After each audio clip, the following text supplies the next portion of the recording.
please don't take it personally. I'm not taking it Okay. personal, I'm just surprised. You talked earlier, and you said you're a supporter of a union effort or something, right?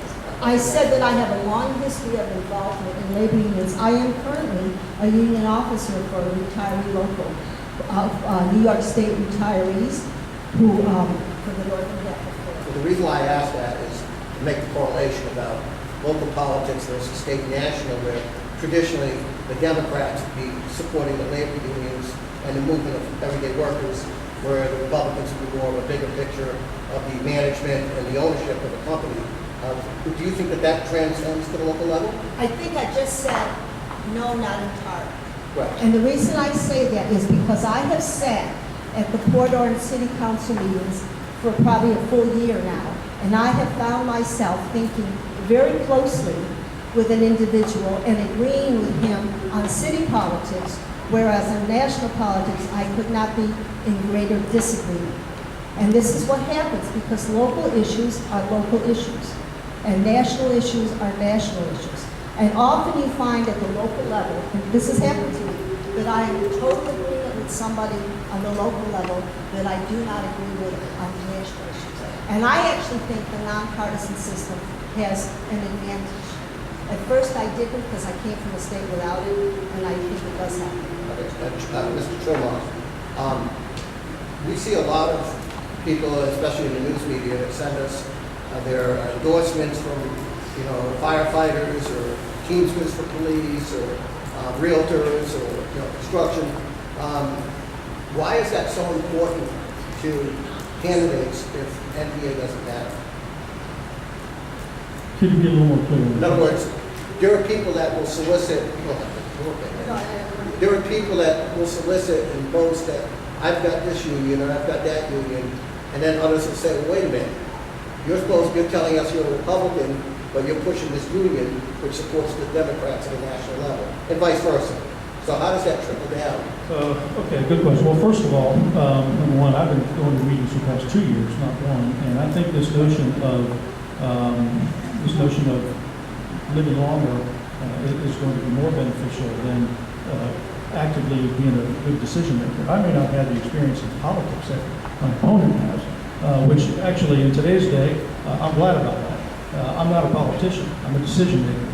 I make decisions every day that affect the lives of hundreds of teenagers and the result, thousands of families in Port Orange, in our very city. I make decisions every single day in the lives of my family, my children, my wife, and my future. So this isn't really an election about political experience. It's an election about who's the better decision maker. Now, as it comes down to unions, I don't have one union support, not one union endorsement. They're not endorsing me. Not even the teachers union does endorse me. And I'm a school teacher. Never once been vetted. But I would say it's interesting that the two unions that actively are strong in Port Orange, the police union and fire union, neither one of them have endorsed any of this. And the only union that has vetted me is the fire union, and they have yet to endorse anybody. So all these other, the Teamsters, my opponent has received thousands of dollars. Matter of fact, I'd say 40% of her contributions have come from unions all across the state. The rest of the 40% are from her own bank account. The rest of the 20% are for a few people in Port Orange. The rest of them around the country. People that endorse me are local people, they're working people, Well, let's just be clear for the audience and the people who see this on video. Neither of you have been elected to a public office before, is that correct? Neither of you. That's right. So you say may have more experience than you. She may be more politically active, but hasn't sat on the dais anymore. correct. I was just speaking to her own experience, and I have said on. You want to take the microphone if you want to give a response, and then we'll move on to the next topic. I simply said that I have been active in government, and I have been active in organizations and labor unions, and I understand politics. And your characterization of all labor unions as liberal is not entirely accurate. I have to just say that for the record. Go ahead. You can give a response, and we'll move on. just a quick response. I didn't make a characterization of unions being liberal at all. The generalizations that people typically accept. Ms. Jones, let's talk about something else now. Let's talk about being on the dais. What is the role of a city council member on the dais? One of the things that I have learned, because in my earlier years, I was accustomed to a strong mayor type of Try to keep government. the microphone. Okay. Can everybody hear me? Okay. In Port Orange and in many of the local governments, it's a city manager type of government, which says that the council makes policy and the city manager executes that policy. One of the problems that I have with what goes on in the city of Port Orange is that many times it is the city manager that makes policy and the city council sits there and lets it go by. Could you give us an example? I can give you an example. Very briefly. I wouldn't have come up with that idea if I didn't have an One example. example, briefly. Okay. The example is when Jake Johansson became city manager, one of the first things he did was cut off access to the city manager emails. And in order to get them, you had to go through a long and lengthy process, and before they were readily available. Now, that was a policy decision. The council just acquiesced. Jake said he was doing it, and they went along with it. Did they take a formal vote? They did not, and now they could have very well voted to agree with him, but they simply let him make the decision and they acquiesced to it. And that's one of the things that goes on in Port Orange that I think has to be changed. The city council has to recognize that they make policy, and it's entirely normal for a city manager to want to have as much power as he or she can. And it's necessary for a city council to be alert to the strengths and powers that they have and not let them become diluted, which has happened. Okay, Ms. Jones. Mr. Tremont, you want to respond and then give your definition of what it means to be on a dais?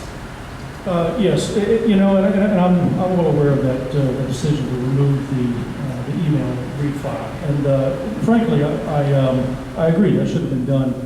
That should have been a policy decision made by the council. Years ago, Ken Parker was one that pushed that through to initially put it on there, and the council agreed. So it was a policy decision. It should have been a policy decision to remove it. But I think those examples are few and far between. Now, there are people that disagree a lot with what the manager does and what he wants to do.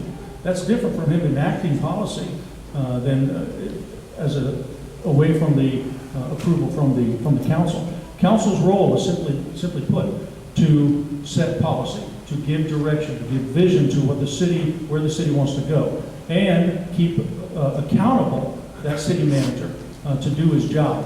Now, I'll be honest. I'm not on the fence, but I can understand why some would want for a stronger mayor council to have a lot more, I should say, inspection and a lot more oversight to how the city works in other departments. It's certainly up for a debate, and I can see merits to it. But and that would require a charter change to do that. But as of right now, our job is simply to set policy, give direction to the city manager, and then hold him accountable to make sure he's doing his job and he's making sure everybody else does his job. All right, let me ask you this, Mr. Tremont. Who do you is the ultimate boss when the city is doing official business on that dais? We understand that the city manager is the CEO. He does the day-to-day operations that are approved by the council. But who is the boss? Who ultimately is? Do you report to him? Does he report to you? You meaning the collective body? Well, ultimately, the citizens of Port Orange are the ultimate bosses. But when it comes to decision making, the council is the ultimate boss.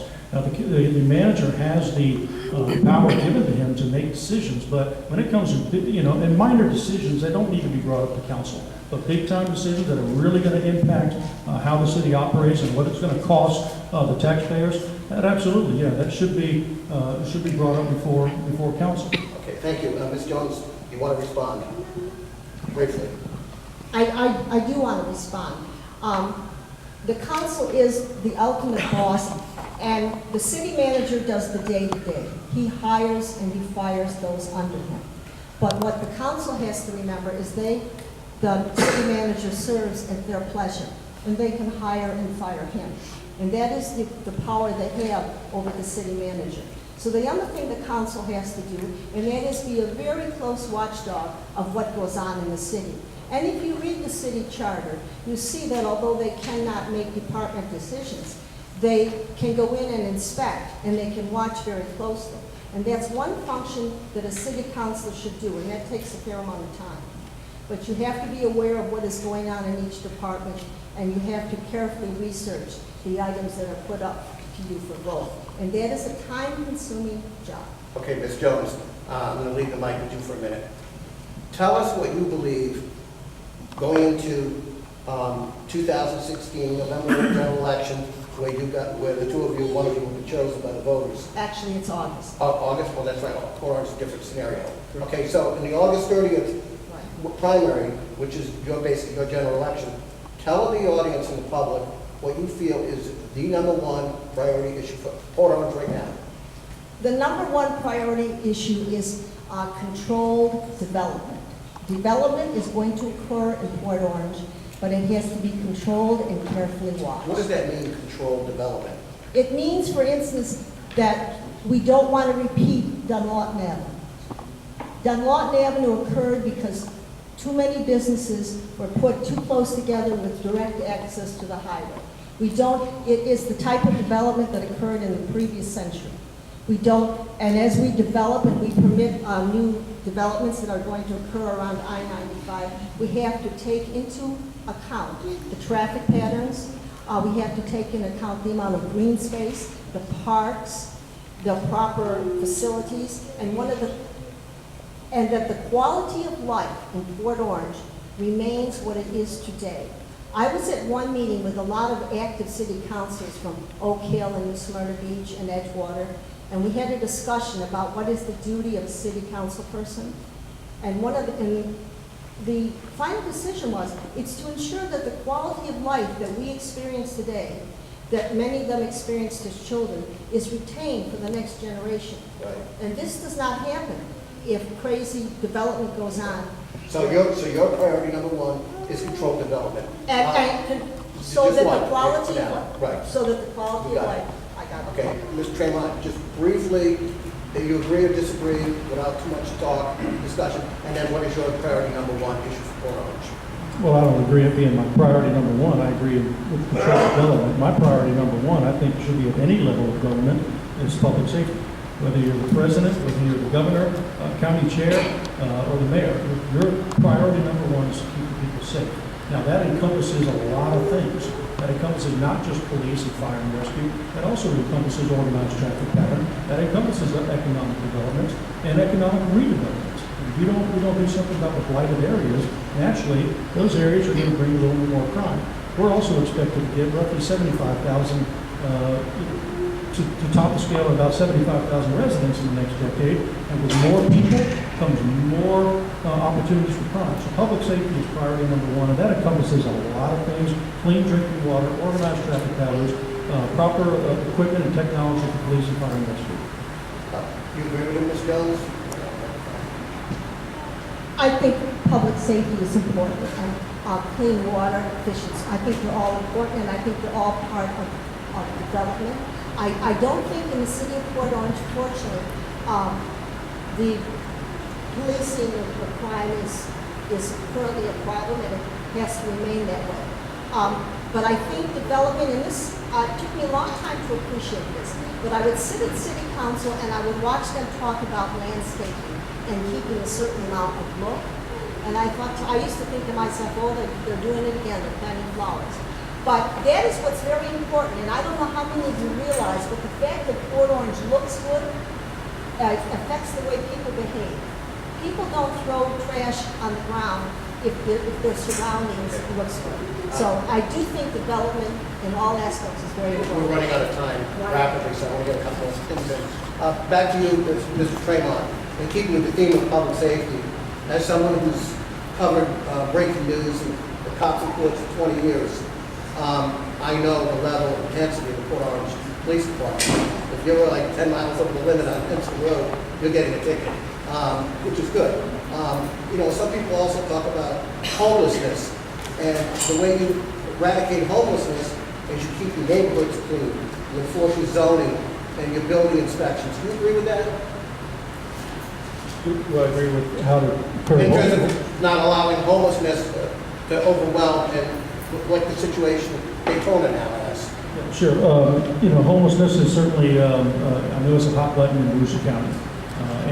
The idea that Port Orange is not affected by homelessness is, I think, is incorrect. I think Port Orange does have our fair share of homeless people. And I believe we have a moral responsibility to take an active role in solving that problem and contributing. Now, I do believe that homelessness is a social service, and social services, where do they typically fall? Under the county. I believe it's a county issue. Now, if it's going to be put back on the cities, well, you know what? I don't want to turn my head to it. Ultimately, I want to be able to partner with the city. I don't want to leave Daytona stuck with everything, because we certainly do have our fair share of homelessness. And I'll tell you what, you know, with Riverwalk opening up, let me tell you, that's going to draw in some more. I've been over there 3 times in the past week and a half to Riverwalk, to walk around, to survey it. And to be clear, what is the Riverwalk project? So a lot of people don't know what that is. Okay, That's at Port Orange. Okay, well, I think anybody watching this in Port Orange will know what Riverwalk is, but it's the whole development that's going on Ridgewood and Halifax. So we're putting in a park over there. We've got some development that's going to be happening. But as you have a park over there that's publicly owned, it has the propensity to turn into a place like City Island. And we certainly don't want that, because all down Ridgewood, you know, from Edgewater up to Ormond, it's a tough area to redevelop. So what we need to do is partner up with other cities. We need to have a place where we are participating. It's not the problem in Port Orange that it is in Daytona Beach, but it is a problem. And we can't ask people to leave the Riverwalk area unless we have a place to send them to. Ms. Jones, do you agree with